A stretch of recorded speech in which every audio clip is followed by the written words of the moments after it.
The first sign someone has resentment towards their spouse is they keep score. This is when they start keeping track of all the wrongdoings, all the mistakes their spouse has made.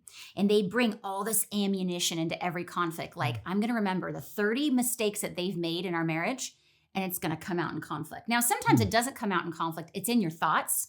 So it might not be said out loud, but you're thinking about it, and you're thinking about all those wrongdoings, all those mistakes, and you're keeping score. Well, I'm not as messy as my spouse. Well, I do more around the house than my spouse does. And it becomes this thing where who's doing better, who's doing more, who's right, who's wrong.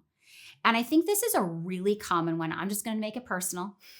For me, this is one that I was like, ooh, this is the first sign we're going to start with because I'm going to be humble, like you said. Yeah. And I could keep score. And I think especially when I was a stay-at-home mom, I remember experiencing this a lot. I know a lot of moms and a lot of women feel this way, where you're doing all the chores. You're doing the baby stuff, the kid stuff, the errands. You're buying all the things for the home, and you're the cooking, the clean. It's just everything. And then even on top of, if you work like I do, where I work full-time and I'm raising children, it's like, well, you're not doing as much as I am. And that, it is a breeding ground for resentment to build. And it's like, well, it's not fair.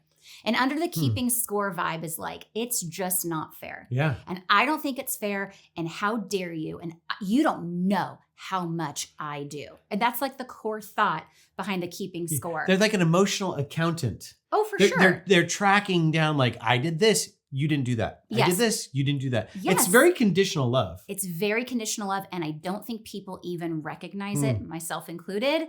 And I think it's something to be very aware of. But underneath all of it is, this just isn't fair. I feel underappreciated. I just, and look at my spouse and look at all that they're not doing. Like you said, they're keeping score. That's number one for a reason. Are you a struggling wife and mom looking for hope and healing for your marriage? Are you the glue that's keeping your family together? We can help. If you become a member to Marriage 365, you get access to all of our courses, videos, worksheets, and so much more. And we can help you in your marriage.